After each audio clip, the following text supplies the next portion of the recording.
What's up, guys? Thanks so much for stopping by the channel today. We have a new trilogy of scenario reviews, and also happens to be our final trilogy of scenario reviews as we're basically approaching the end of the book here.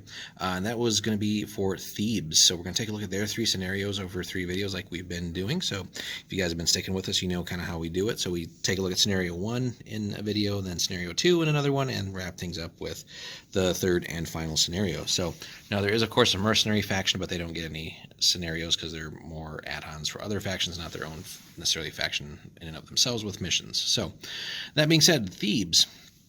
So yet another Greek faction here. They have their 3 scenarios. So we have ambush, midnight attack, and backstab, which all sound pretty cool. So we're going to start off with ambush in this video, guys. So let's take a look. All right.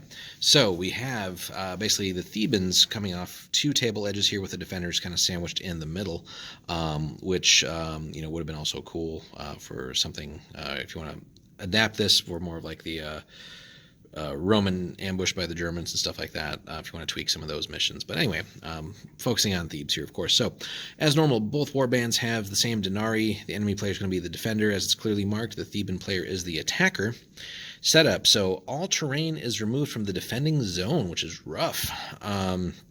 This represents the road, track, or resting place their forces have been caught in. The Theban player can rearrange terrain within 6 inches of his table edges as he sees fit.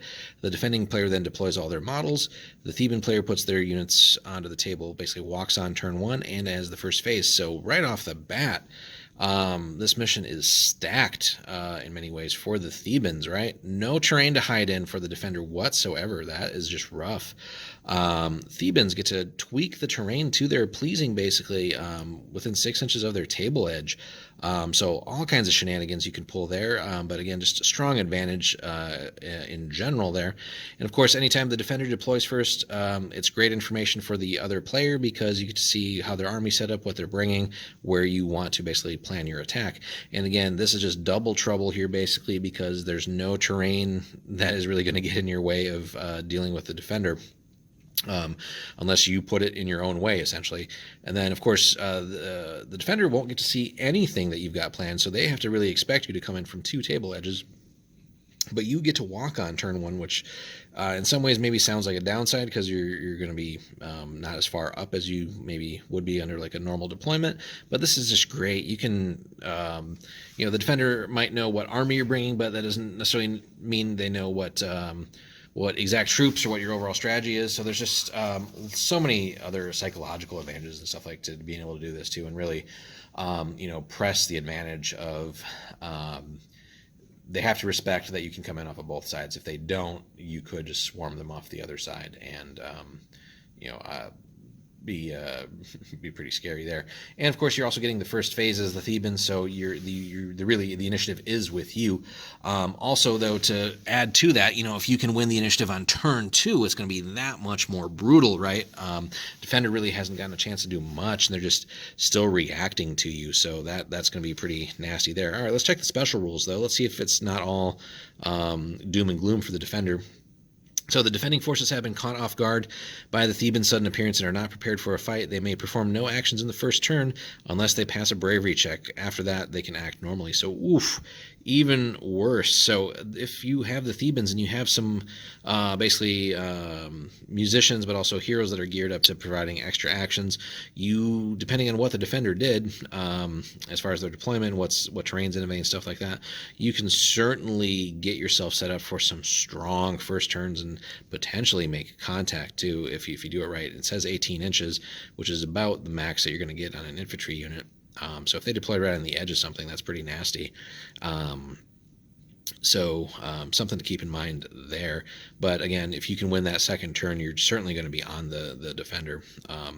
But again, it's not 100% guaranteed, right? They just have to pass a bravery check. Now that's going to be easier or more difficult depending on the army that the defender has. But certainly could be a nasty surprise for the Thebans if you pass your bravery checks all across the board. So that will probably come into play there if your heroes as the defender are geared towards providing that leadership bubble.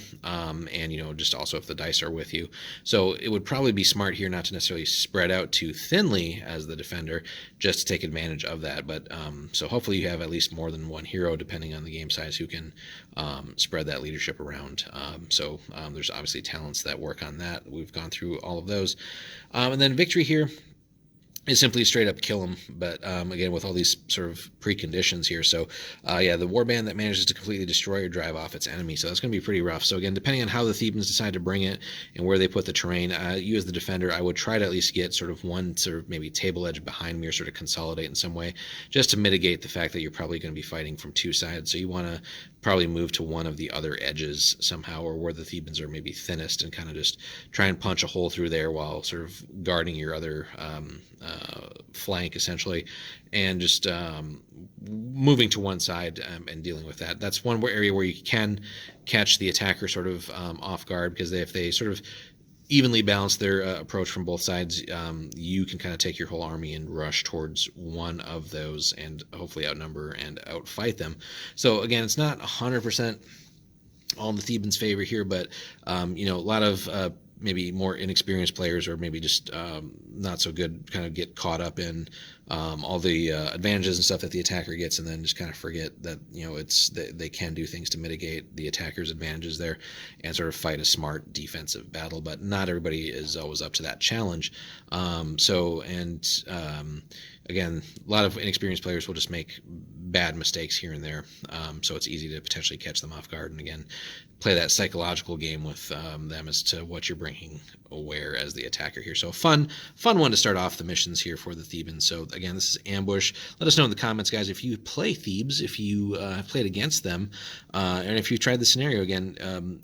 Even though these are more geared for campaign play in a lot of cases, that being said, you can certainly play these with any two armies and see what would happen. So it doesn't always have to be just a Thebes versus somebody else here. But nonetheless, a fun one for them, especially in campaign play. Let us know in the comments, though, what you guys have thought about this and experienced so far.